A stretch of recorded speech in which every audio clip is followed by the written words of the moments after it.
Classes. तो आज हम डिस्कस करने वाले हैं relative importance of heredity and environment in learner development. मतलब इन शॉर्ट हम इसमें पढ़ने वाले हैं कि हेरिडिटी और एनवायरनमेंट का डेवलपमेंट से क्या लेना देना है।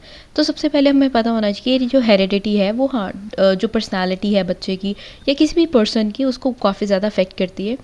जो बच्चों के इंटेलिजेंट होते हैं, नॉर्मली कहा जाता है कि इंटेलिजेंट पेरेंट्स के बच्चे हैं वो भी इंटेलिजेंट होते हैं और उनकी जो प्रोफेशनल एफिशिएंसी होती है वो भी ज़्यादा होती है। तो यहाँ पर हम बात करने वाले हैं हेरिडिटी के बारे में और हम कुछ आर्ग्यूमेंट्स पढ़ेंगे। आर्ग्यूमेंट मतलब कुछ इस तरह की कहानियाँ पढ़ेंगे जो फेवर करती है कि हाँ, जो हेरिडिटी होती है उसका काफ़ी ज़्यादा लेना देना होता है बच्चे के इंटेलिजेंस में। मतलब जीन्स जो हैं वो बहुत मेजर रोल प्ले करते हैं। तो उसके लिए हमने अलग अलग 4 केस स्टडीज़ करी है। तो पहली है study of families. Study of families के अंदर जो गैल्टन थे उन्होंने अलग अलग फैमिलीज़ पे स्टडी करी। इन्होंने लाइफ हिस्ट्रीज पढ़ी थी 971 सेलिब्रिटीज़ की, और 971 सेलिब्रिटीज़ जो थे उसके अलावा इन्होंने कुछ पुअर पीपल की फैमिलीज़ पे भी स्टडी करी थी। और इन्होंने जब स्टडी करी तो उनको पता लगा था कि मैक्सिमम जो लोग थे उस जो सेलिब्रिटीज़ के थे वो इंटेलिजेंट थे।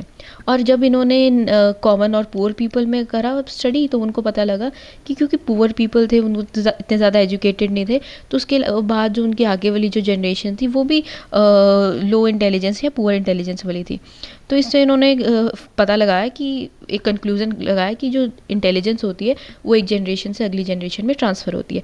ऐसी एक और गॉडार्ड थे 1916 में, उन्होंने एक फैमिली की स्टडी करी। वो थे मार्टिन की फैमिली। मार्टिन जो थे वो एक सोल्जर थे। उन्होंने 2 बार शादी करी थी 2 अलग अलग वुमेन से। एक जो वुमेन थी वो मेंटली रिटार्डेड थी और दूसरी जो वुमेन थी वो कंपेरेटिवली जो थी इंटेलिजेंट थी। अब इन्होंने जो स्टडी करी और पता लगाया कि वो जो मेंटली रिटार्डेड थी उन्होंने 480% जो थे आगे प्रोड्यूस करें, मतलब उनके आगे जैसे जो बच्चे थे और उनके आगे आने वाले बच्चे। तो उन्होंने कहा कि जैसे 32 जो थे वो प्रोस्टिट्यूट से, 24 जो ड्रिंकर्स निकले, 46 नॉर्मल थे, 36 जो थे वो इलीगल एक्टिविटीज़ में इन्वॉल्व थे, कुछ पेशेंट्स निकले, कुछ क्रिमिनल्स लिखे। मतलब इन शॉर्ट उन्होंने स्टडी करा कि जो मेंटली रिटार्डेड वुमेन से जब उन्होंने शादी करी थी तो उसके आगे आने वाले जितने भी आगे लोग थे वो कोई ज़्यादा वेल सेटल नहीं थे और वो ज़्यादा इंटेलिजेंट नहीं थे, वो इलीगल एक्टिविटीज़ में ज़्यादा इन्वॉल्व थे। फिर हम बात करते हैं जो दूसरी वुमेन जब उन्होंने शादी करी थी तो उससे जो उनको जो बच्चे वगैरह हुए थे वो कंपैरेटिवली ज़्यादा सक्सेसफुल थे, वो डॉक्टर्स थे, टीचर्स थे, वो बेटर थे। ठीक है, तो इससे ये पता लगता है कि जो इंटेलिजेंस होती है वो एक जनरेशन से अगली जनरेशन जो है वो ट्रांसमिट होती है। फिर हम बात करते हैं डुगोल के बारे में। इन्होंने भी एक फैमिली की स्टडी करी थी। उन्होंने कहा था एक बैड करेक्टर का फिशरमैन था, उसने अपनी जैसी सिमिलर वुमेन के साथ शादी करी। तो उसके बाद जो है उन्होंने उनकी 5 जनरेशन यानी कि आगे आने वाली 5 पीढ़ियों को स्टडी करा और उनको पता लगा क्योंकि वो बैड करेक्टर थे, उनकी इतनी अच्छी आदतें नहीं थे, काफ़ी 300 बच्चे जो थे वो मर गए थे।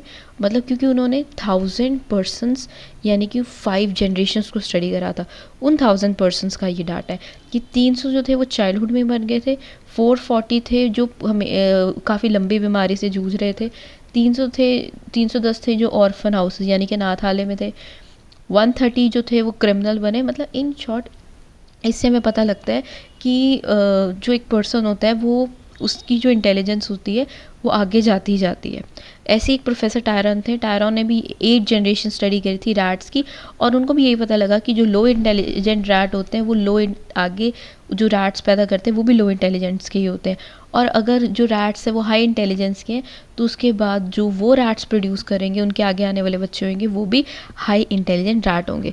तो इन स्टडी से हमें ये पता लगा था कि इंटेलिजेंस जो होती है वो बहुत इंपॉर्टेंट होती है और वो एक जनरेशन से अगली जनरेशन ट्रांसफ़र होती है। अगर स्टार्टिंग के जो लोग थे वो वेल सेटल्ड थे तो आगे आने वाली जनरेशन भी वेल सेटल्ड होएगी। अगर पहले वाली जनरेशन इतनी वेल सेटल्ड नहीं थी, वो इलीगल एक्टिविटीज़ में इन्वॉल्व थी, तो चांसेस होते हैं ज़्यादा कि आगे आने वाली जनरेशन भी है वो इतनी वेल सेटल्ड नहीं होएगी। फिर एक ट्विंस की स्टडी की गई थी। ट्विंस में भी काफ़ी हेरिडिटी का इफेक्ट देखने को मिलता है। कहा जाता है कि वो काफ़ी मिलते जुलते हैं। अच्छा, ट्विंस भी 2 तरह के होते हैं। एक होता है आइडेंटिकल जिनकी शक्ल एकदम मिलती जुलती होती है और एक होता है फिटर्नल ट्विंस, मतलब उनकी जो शक्ल है वो इतनी आपस में मिलती नहीं होती और वो इतने ज़्यादा मैच नहीं करते जितने आइडेंटिकल ट्विंस मैच करते हैं। तो इनकी भी स्टडी की गई थी और ऐसा देखा गया था कि इनका भी जो IQ होता है इनमें कोई ज़्यादा डिफरेंस नहीं होता है, मतलब ये काफ़ी कोरिलेटेड होते हैं आपस में। सिमिलरली ब्लड रिलेशन की अगर हम बात करें, ब्लड रिलेशन के अंदर भी सेम देखने को मिला है। जितनी ज़्यादा सिमिलैरिटी थी उतनी ज़्यादा आपको सेम इंटेलिजेंस देखने को मिल रही थी, और जितनी दूर की मतलब सिमिलैरिटी कम हो रही थी, दूर का रिश्ता बन रहा था, उतनी जो थी उनके आईक्यू के बीच में डिफरेंस ज़्यादा दिखने को मिला था। जैसे आइडेंटिकल ट्विन्स हैं, उनका जो रिलेशन होता है एक दूसरे से सबसे ज़्यादा होता है, क्योंकि इनके आईक्यू वगैरह बहुत ज़्यादा मैच होता है। फ्रेटर्नल ट्विन्स में कंपैरेटिवली कम है, सिबलिंग्स में और कम। तो ऐसे जितने दूर के रिश्ते जाते रहेंगे उतना जो है उनके बीच में कोरिलेशन कम होता रहेगा, लेकिन स्टिल ऐसा देखा जाता है कि जितना ज़्यादा कोरिलेशन होगा उतना ज़्यादा उनकी इंटेलिजेंस जो है वो मैच करती है। क्योंकि हम जो केस स्टडीज़ पढ़ रहे हैं वो हम in the favour of heredity पढ़ रहे हैं, कि जो हेरिडिटी होते हैं, जेनेटिक्स होते हैं, उनका बहुत मेजर रोल होता है। फिर जो आखिरी केस स्टडी थी फोर्थ, वो है लोअर एनिमल्स पे। लोअर एनिमल्स में भी वही था कि जितने, जैसे हमने पढ़ा था, लोअर रैट्स, इंटेलिजेंस के जो रैट है वो लोअर इंटेलिजेंस के रैट को प्रोड्यूस करेंगे, और हाई इंटेलिजेंस के जो रैट होते हैं वो हाई इंटेलिजेंट रैट्स को प्रोड्यूस करेंगे। तो यहाँ पर भी यही पता लगा था कि हेरिडिटी जो है वो एक बहुत इम्पॉर्टेंट रोल प्ले करती है। अगर डल रैट्स हैं तो वो डल रैट्स के साथ ही ब्रीड करेंगे, तो आगे आने वाले रैट्स भी डल होंगे। और इंटेलिजेंट रैट्स हैं, वो दूसरे इंटेलिजेंट रैट्स के साथ ब्रीड करेंगे, तो आगे आने वाली जो जनरेशन होगी वो भी इंटेलिजेंट होगी। तो यहाँ पर हमने पढ़े थे आर्ग्यूमेंट्स जो फेवर कर रहे थे कि हेरिडिटी जो है वो बहुत इंपॉर्टेंट रोल प्ले करती है। मतलब फैमिलीज़ हो गई, अगर वो इंटेलिजेंट है तो आगे आने वाली फैमिलीज इंटेलिजेंट होगी। सेम ही हमने एनिमल्स का पढ़ा, सेम हमने पढ़ा कि अगर ट्विन्स हैं, जितने ज़्यादा रिलेटेड हैं उतने ज़्यादा उनका आईक्यू मैच करेगा, जितने दूर रिलेटेड है उतना कम मैच करेगा। तो लेकिन अब हम पढ़ने वाले हैं इफ़ेक्ट ऑफ एनवायरनमेंट के बारे में, कि जिस तरह के एनवायरनमेंट में कोई बच्चा बड़ा हो रहा है तो उसका क्या रोल है। तो हाँ, heredity do play a major role, but environment also play major role, कि एनवायरनमेंट का भी उतना ही इफ़ेक्ट होता है जितना हेरिडिटी का होता है। और ऐसा कहा जाता है एनवायरनमेंट का कंपैरेटिवली ज़्यादा ही इफ़ेक्ट होता है हेरिडिटी पे। तो experiment on children traced from jungle, तो ये पहला एक्सपेरिमेंट था। इसके अंदर बहुत सारे जो क्या कहते हैं ह्यूमंस थे, वो जंगल में रह रहे थे और वो मिले। ठीक है, जैसे आपने वो मोगली जैसी आपने कहानी सुनी होगी, बिल्कुल उस तरह एक वुल्फ बॉय था। तो ऐसा कहा गया था कि उसने वही बिहेवियर सीखा जो उसके आसपास के जानवरों में था। तो अगर आपको कहानी ज़्यादा नहीं पता, तो इस तरह का एक बॉय था रामू, उसको वुल्फ बॉय बोलते थे। क्यों? क्योंकि वो जंगल में रहा था काफ़ी सालों के लिए, तो वो वुल्फ्स के साथ रहा था, और कंपैरेटिवली उसकी जितनी भी आदतें थी, उन जितना भी बिहेवियर था, उन्होंने उस मतलब रामू ने, वुल्फ बॉय ने उन वुल्फ्स से सीखा था। तो स्टार्टिंग की ऐसे ही कम से कम 30 लोगों पे स्टडी हुई थी, वही लोग जो स्टार्टिंग की लाइफ में यानी कि बचपन में जंगल में रहे हों। तो ऐसा देखा गया था कि उनके बीच में इतना रिलेशन नहीं था। मतलब फॉर एग्जांपल, अगर दो सिबलिंग है, एक अगर वो वहाँ पर रहा है जंगल में और दूसरा नॉर्मल सोसाइटी में रहा है, तो नॉर्मल सोसाइटी में रहने वाले की जो बिहेवियर है वो सोसाइटी जैसे हैं।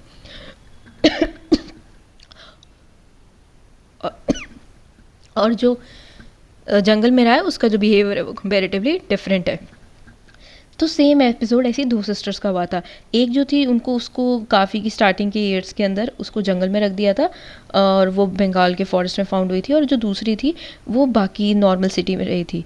तो ऐसा पता लगा कि जब वो वापस सिटी में आई तो वो कुछ ज़्यादा इतना सोशलाइजेशन उसने ट्राई करी, वो नहीं रह पाई, और वो कुछ टाइम के बाद मर गई थी। तो इससे, इस पूरी कहानी से, चाहे वो रामू की कहानी हो या अमला की कहानी हो, ये पता लगता है कि जिस एनवायरनमेंट में वो पैदा हुए हैं वो उस एनवायरनमेंट से बहुत कुछ सीखते हैं, और एनवायरनमेंट का एक बहुत मेजर रोल होता है कि आगे पर्सन की लाइफ कैसी होगी। फिर हम बात करते हैं केलॉग के एक्सपेरिमेंट की। केलॉग में एक्सपेरिमेंट भी ये हुआ था, 10 महीने का चिंपैंजी था और वो अपने बेटे के साथ रहता था। ठीक है, अब जो उसका बेटा था वो 7 महीने का था।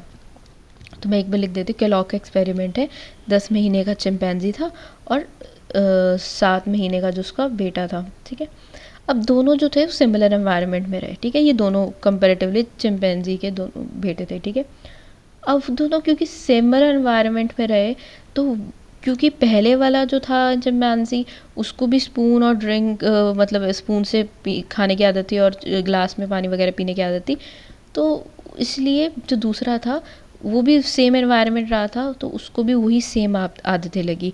तो इससे पता लगता है कि एनवायरनमेंट का जो है बहुत मेजर रोल है। सेम मरे आइलैंड की कहानी थी। मरे आइलैंड में क्या था कि वहाँ के जो लोग थे वो काफ़ी ज़्यादा अनइंटेलिजेंट थे, उनको काउंटिंग नहीं आती थी, 6 से आगे कोई काउंटिंग नहीं आती थी। फिर जब स्कॉटलैंड ने मरे आइलैंड को ऑक्यूपाई करा, इस पर कब्ज़ा कर लिया, तो लोगों को एजुकेट करा, पढ़ाया लिखाया, और वो कंपेरेटिवली फिर और बेटर लोग बन गए, वो सिविलाइज्ड बन गए, उनको अब पढ़ना लिखना आने लग गया। मतलब अगर उनका एनवायरनमेंट चेंज होता है तो एनवायरनमेंट उनको और बेटर एजुकेट कर सकता है। अगर वो उसी पुराने वाले एनवायरनमेंट में रहते तो शायद वो इतने एजुकेटेड ना होते और आज भी उनको शायद वो 6 के आगे काउंटिंग ना आती होती। लेकिन क्योंकि उनका एनवायरनमेंट चेंज हुआ, एनवायरनमेंट ने उनको सपोर्ट करा और वो सब सीख गए। फिर आती है study of great man. Study of great man में क्या था, कंडोल थे, वो फ्रांस के थे। उन्होंने 550 फेमस लोगों के बारे में स्टडी करी और उन्होंने पता लगाया कि क्योंकि उनकी पिछली जनरेशन ज़्यादा वेल्दी थी, पैसे वाली थी, एजुकेटेड थी, इसलिए उनके आगे आने वाली जितनी जनरेशन्स थी वो भी हेल्दी भी थी और वेल्दी भी थी। मतलब पढ़ी लिखी भी थी, इंटेलिजेंट भी थी और कंपैरेटिवली हेल्दी थी। तो हाँ, कि जो हेरिडिटी है उसका इम्पॉर्टेंट रोल है, बट एनवायरनमेंट का भी एक इम्पॉर्टेंट रोल प्ले होता है कि अगर सही एनवायरनमेंट प्रोवाइड किया जाता है तो आगे आने वाली जनरेशन है वो फ्लरिश करती है। उसके बाद एक स्टडी थी फ्रे और एडिथ की। फ्रे और एडिथ जो थे वो ट्विंस गर्ल थी। अब इनको सेपरेट रखा गया, एक की शादी करी गई थी एक अमीर बिजनेसमैन के साथ, दूसरी की करी गई थी फार्मर के साथ। और ऐसा देखा गया इवन दो वो ट्विंस थी, पर क्योंकि वो अलग अलग एनवायरनमेंट में पैदा हुई थी, अलग अलग एनवायरनमेंट में उनको रखा गया था और उनके इन लॉज अलग थे, इसलिए उनकी एबिलिटीज़ भी अलग थी। तो इन शॉर्ट ये पता लगता है कि अगर अलग अलग एनवायरनमेंट में सेम ट्विंस को भी रखा जाए तो उनके बिहेवियर में बहुत चेंजेस देखने को मिलते हैं। फिर बात करते हैं एक्सपेरिमेंट ऑन इंटेलिजेंस। तो जेम्स और रेस थे, उन्होंने भी 2 ट्विंस थे, उन पे ये दोनों ट्विंस जो जेम्स और रेस थे इन पे स्टडी की गई और डिटेक्ट किया गया कि इनके जो आईक्यू था ना, इनके आईक्यू में 19 पॉइंट्स का डिफरेंस था। वो इसलिए था क्योंकि जो तो बच्चे थे जिनको अच्छे एनवायरनमेंट में रखा गया था और तो वो तो बेटर परफॉर्म कर रहे थे, लेकिन जो बच्चे जिनको एक ख़राब एनवायरनमेंट की तरफ शिफ्ट कर दिया गया था तो उनका जो आईक्यू था वो कंपैरेटिवली कम हो गया था। तो हाँ, ऐसा देखने को मिलता है कि एनवायरनमेंट का एक बहुत मेजर रोल है। जैसे अभी हमने ट्विन सिस्टर्स की बात करी थी, वो अलग अलग जगह उनको उनकी परवरिश हुई तो वो turn out to be different. एक के अंदर मैनर्स बहुत ज़्यादा थे क्योंकि वो बिजनेसमैन के साथ शादी हुई थी उसकी, दूसरे की फार्मर के साथ शादी हुई थी तो उसके मैनर्स जो थे, उनका जो एटिकेट थे वो कंपैरेटिवली डिफरेंट थे। उसी तरह यहाँ पर जेम्स और रेस की जैसे हमने बात करी, इनके आईक्यू में 19 पॉइंट्स का डिफरेंस था। और ऐसी जो फ्री मैन थे उन्होंने भी ऐसी स्टडी करी थी कि 70 चिल्ड्रंस थे, वो पहले अच्छे एनवायरनमेंट में रहते थे, फिर उनको पॉल्यूटेड एनवायरनमेंट में कर दिया तो सबका जो आईक्यू था 10 पॉइंट्स तक डिक्रीज़ हो गया था। Means environment plays an important role. फिर हमने बात करी गॉर्डन की स्टडी की। गॉर्डन ने जो स्टडी करी थी उसने बात करी थी उन लोगों के बारे में जो शहर से दूर नदी के किनारे रह रहे थे, और ऐसा पता लग रहा था क्योंकि वो एनवायरनमेंट से दूर रह रहे थे, डेवलपमेंट से दूर रह रहे थे, तो उनकी मेंटल डेवलपमेंट भी इतनी नहीं हो पाई थी, इसलिए उन सबका जो आईक्यू था वो कंपैरेटिवली कम था। मतलब जितना आप हाई सोसाइटी में रहेंगे, जितना आप ज़्यादा लोगों के बीच में इंडल्ज रहेंगे, बातचीत करेंगे, उनका उतना ही ज़्यादा आपका आईक्यू बेटर होता रहेगा, क्योंकि एनवायरनमेंट का एक बहुत इंपॉर्टेंट रोल होता है किसी भी इंसान की ज़िंदगी में। और जितना आप एनवायरनमेंट से दूर रहोगे, एनवायरनमेंट मतलब सोशल एनवायरनमेंट से दूर, और तो उतना ही आईक्यू लेवल जो है कंपैरेटिवली कम होगा। ऐसे न्यूमैन, फ्रीमैन और हॉल्जिंगर, इनकी भी स्टडीज़ है। उन्होंने भी 20 आइडेंटिकल बर्थ ट्विंस जो थे उनके ऊपर स्टडी की थी और पता लगा था कि जो तो थे स्ट्रॉन्ग वगैरह, मतलब जिनको अच्छे एनवायरनमेंट में रखा गया था, जैसे जो सिटी वगैरह में रहते हैं और गांव वगैरह में रहते हैं, तो उनमें जो कंपैरेटिवली था काफ़ी डिफरेंट था। जैसे एक गर्ल थी, वो स्ट्रॉन्ग बॉडी थी, उसका वेट जो था अपनी ट्विन सिस्टर से 30 पाउंड ज़्यादा था। कौन सी सिस्टर? जो शहर में पैदा हो रही थी। अब ऐसा ही सेम था, एक और गर्ल थी, वो लेबरर वर्क करती थी विलेज में और उसका फिर वेट जो था कंपैरेटिवली 10 पाउंड्स जो था वो कम था अपनी दूसरे सिस्टर से, जो कंफर्टेबल लाइफ जी रही थी। मतलब वो कंपैरेटिवली हेल्दी थी, उसमें फ़ैट प्रोपोर्शन कम था क्योंकि वो लेबर वर्क करती थी, और जो दूसरी थी उसका 10 पाउंड ज़्यादा था क्योंकि वो इतना लेबरस वर्क नहीं करती थी और वो कंफर्टेबल लाइफ जी रही थी शहर के अंदर। तो हाँ, एनवायरनमेंट का जो है बहुत इंपॉर्टेंट रोल प्ले होता है। इवन ट्विन्स में भी, सेम ट्विन्स हैं, उनका मेटाबॉलिज्म चाहे जितना मर्जी सेम हो, बट क्योंकि वो एनवायरनमेंट अलग अलग है तो उनके अपब्रिंगिंग अलग अलग है, उनकी डेली की फ़िज़िकल एक्टिविटीज़ अलग है, तो इसलिए उनका जो वेट है वो भी चेंज होगा। अब हमने बात करनी है इम्पॉर्टेंस, दोनों की इम्पॉर्टेंस की बात करनी है, हेरिडिटी की भी इम्पॉर्टेंस की बात करेंगे और एनवायरनमेंट की भी। अच्छा, तो हमने हेरिडिटी के बारे में पढ़ा कि जिस तरह का एनवायरनमेंट में बच्चा पैदा होता है उस तरह का उसके ऊपर काफ़ी असर पड़ता है। अगर वो अच्छे एनवायरनमेंट में है तो उसकी लाइफ आगे बेटर होती है, अगर वो अच्छे एनवायरनमेंट में नहीं है, वो रह रहा, उसके पेरेंट्स इतने एजुकेटेड नहीं है, तो चांसेस होता है कि वो भी आगे जाके इतना बेनिफिशियल नहीं होता उसके लिए। तो अगर हम हेरिडिटी की बात करें तो बहुत सारे वेरिएशन आ जाते हैं पर्सन टू पर्सन, और टीचर जो है इस तरह के हम एजुकेशनल प्लान्स को अडॉप्ट कर सकती है कि वो उस हेरिडिटी वाले कंसेप्ट को इतना ओवर पावर ना होने दे और बच्चा जो है अपनी ज़िंदगी में कंपेरेटिवली और आगे बढ़ सके। अच्छा, हेरिडिटी की से ना हमें उनकी इन्नेट पावर, एक कैपेसिटी पता लगती है कि अगर पीछे वाली जनरेशन इंटेलिजेंट है तो आगे वाली जनरेशन भी और इंटेलिजेंट होएगी, तो वो उस पर्टिकुलर टास्क पे फोकस करेगी। अगर पीछे वाली जनरेशन ज़्यादा लेबरस वर्क करना सीखी है या फिर ज़्यादा वो इंटेलिजेंट है, तो उस हिसाब से उस पर्टिकुलर एरिया पे फोकस किया जा सकता है। तो टीचर्स को ये चीज़ें ढूंढनी पड़ती हैं, टीचर्स को पूरी केस स्टडी करनी पड़ती है हर बच्चे की, और पता लगाना पड़ता है उनकी क्या कैपेसिटीज़ है, क्या कैपेबिलिटीज़ है, और उस पर और फोकस करें। और हेरिडिटी से क्या होता है, लर्निंग कैपेसिटी के बारे में पता लग जाता है कि बच्चे की लर्निंग कैपेसिटी कम है या ज़्यादा है, कौन सा टीचिंग मेथड टीचर अडॉप्ट कर सकती है। और एक और चीज़ पता लग जाती है, डिज़ायरेबल और अनडिज़ायरेबल इंस्टिक्ट, कि टीचर को पता लग जाता है कि उसकी डिज़ायर क्या अच्छी चीज़ें हैं और क्या बुरी चीज़ है, तो अच्छी चीज़ों को प्रमोट कर सकती है, यानी कि डिज़ायरेबल चीज़ों को प्रमोट कर सकती है, और अनडिज़ायरेबल को सप्रेस कर सकती है, रोक सकती है। अच्छा, हेरिडिटी से जो जेंडर डिफरेंस होता है वो भी काफ़ी प्रॉब्लमेटिक होता है, बट टीचर जो है उसको एजुकेट करना चाहिए और इतने जेंडर डिफरेंस को ओवर पावर नहीं होने देना चाहिए। और फिज़िकल डिफरेंस जो होता है उसको, वही जो है हेरिडिटी का ही रिजल्ट होते हैं। मतलब अगर पीछे वाली जो जनरेशन है वो हेल्दी है, नॉलेजेबल है, तो आगे आने वाली जनरेशन भी हेल्दी और नॉलेजेबल रहती है।